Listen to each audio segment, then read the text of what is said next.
Jesús dijo que hay un pecado que no será perdonado jamás. Muchos de nosotros cuando comenzamos a leer la Biblia nos encontramos pasajes que parecen extraños.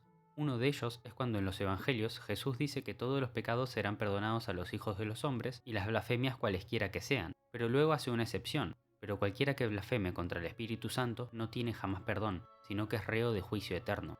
Estas palabras son ciertamente aterradoras para cualquiera que las haya leído, pero ¿qué quiere decir Jesús con esto? Y no es lo que la mayoría cree. Si tomamos estas palabras en serio, son profundamente inquietantes. ¿Cómo puede ser que exista un pecado sin perdón cuando el mismo Evangelio insiste en la misericordia de Dios? El propio San Agustín de Hipona, el teólogo y filósofo cristiano más influyente del primer milenio, admite que estas palabras parecen tener una gran oscuridad y afirma que comprenderlas puede ser el problema más difícil en todas las Sagradas Escrituras. Luego, en un sermón suyo sobre este pasaje, comenta: ¿qué será, entonces, de los que pretenden conquistar la Iglesia? ¿Acaso a los que, habiéndose corregido, vienen a ella desde cualquier error, se les ofrece una falsa esperanza de perdón de todos sus pecados? Pues ¿quién no quedará convicto de haber dicho algo contra el Espíritu Santo antes de hacerse cristiano o católico? Si entendemos estas palabras de esta manera, San Agustín explica que entonces todos los judíos, paganos y herejes han blasfemado contra el Espíritu Santo. Pero eso genera un grave problema con respecto a las conversiones, pues explica: ¿habrá que pensar que solo están libres de la culpa de este pecado gravísimo los que son católicos desde su infancia? Todos los que creyeron en la palabra de Dios para hacerse católico, sin duda vinieron a la gracia y paz de Cristo desde el paganismo, el judaísmo o la herejía. Si no se les perdona el haber hablado contra el Espíritu Santo, en vano se promete el perdón y se anuncia el Evangelio a los hombres para que se conviertan a Dios y reciban la remisión de los pecados ya en el bautismo, ya en la paz de la Iglesia. Algunos creen que aplica más bien al que, luego de hacerse católico, comete algún pecado mortal, como el adulterio, el homicidio o la apostasía. Pero como bien explica el Doctor de la Gracia, esto no tiene sentido, ya que para todos ellos hay lugar en la Iglesia si se arrepienten. Además, el pasaje no dice, pero el fiel católico que blasfeme contra el Espíritu Santo, sino, pero cualquiera que blasfeme contra el Espíritu Santo. Por lo tanto, claramente aplica para todo el mundo. Entonces, sabemos que sin duda alguna hay una blasfemia o palabra que, si se dice contra el Espíritu Santo, no se perdona, porque si aceptamos que se refiere a todas, ¿quién puede salvarse? Y al revés, si juzgamos que no existe ninguna, llevamos la contraria al Salvador. Pero entonces, ¿qué es la blasfemia contra el Espíritu Santo? Como bien explica San Agustín, la blasfemia contra el Espíritu Santo no es un pecado puntual ni una palabra concreta, sino la actitud de quien, endureciendo su corazón, rechaza la gracia de Dios que lo llama al arrepentimiento y persevera voluntariamente en esa falta de conversión hasta el final de su vida, y por eso queda sin perdón, no porque Dios no quiera perdonar, sino porque esa persona no quiere arrepentirse. Esta última parte es importante, ya que tiene que ser una actitud en la que se mantenga toda su vida. Él mismo comenta: hoy es pagano, ¿cómo sabe si mañana no será cristiano?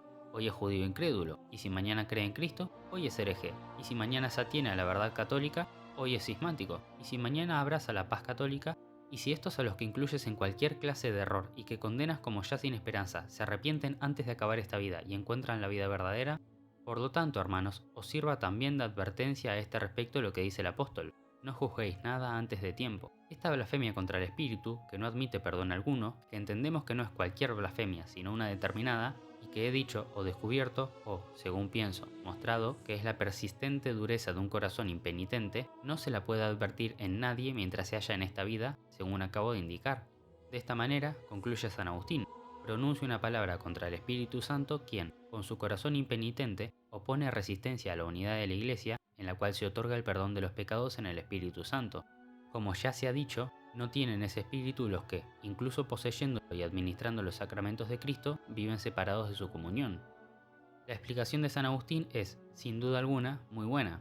Santo Tomás de Aquino, como suele hacer, expande sobre este pensamiento y nos lo explica maravillosamente, pues leemos en su comentario al Evangelio según San Mateo lo siguiente: el Espíritu Santo es la caridad, por la cual los miembros de la Iglesia son unidos a Cristo cabeza, y todo pecado es remitido por el Espíritu Santo. Y aunque toda la Trinidad remite los pecados, sin embargo, se atribuye al Espíritu Santo por razón del amor. Por tanto, aquel que tiene un corazón impenitente habla contra el Espíritu Santo, de donde la misma impenitencia se opone a la caridad del Espíritu Santo. Por eso, no cualquier palabra que alguien haya dicho, sino esta palabra, a saber, la palabra de impenitencia, esta es irremisible. De esta manera, igualmente y de forma más resumida, lo explica el Catecismo de la Iglesia Católica, pues leemos: todo pecado y blasfemia será perdonado a los hombres, pero la blasfemia contra el Espíritu Santo no será perdonada. No hay límites a la misericordia de Dios. Pero quien se niega deliberadamente a acoger la misericordia de Dios mediante el arrepentimiento rechaza el perdón de sus pecados y la salvación ofrecida por el Espíritu Santo. Semejante endurecimiento puede conducir a la condenación final y a la perdición eterna. En conclusión, vemos que el pecado contra el Espíritu Santo no es un acto aislado verbal, sino la impenitencia final, es decir, rechazar la gracia que perdona durante toda nuestra vida hasta la muerte. Por eso es irremisible o imperdonable, no porque Dios no pueda perdonar, sino porque el sujeto rechaza el principio mismo del perdón, que es la caridad infundida por el Espíritu Santo. Y para calmar la oscuridad del pasaje y que nadie se preocupe más de lo debido, el simple hecho de que nos preocupemos por no haber cometido el pecado imperdonable demuestra que no lo hemos cometido, puesto que esa preocupación por alejarse del pecado es la acción del Espíritu Santo en nosotros. Lo único que necesitamos hacer es arrepentirnos y creer en el Evangelio.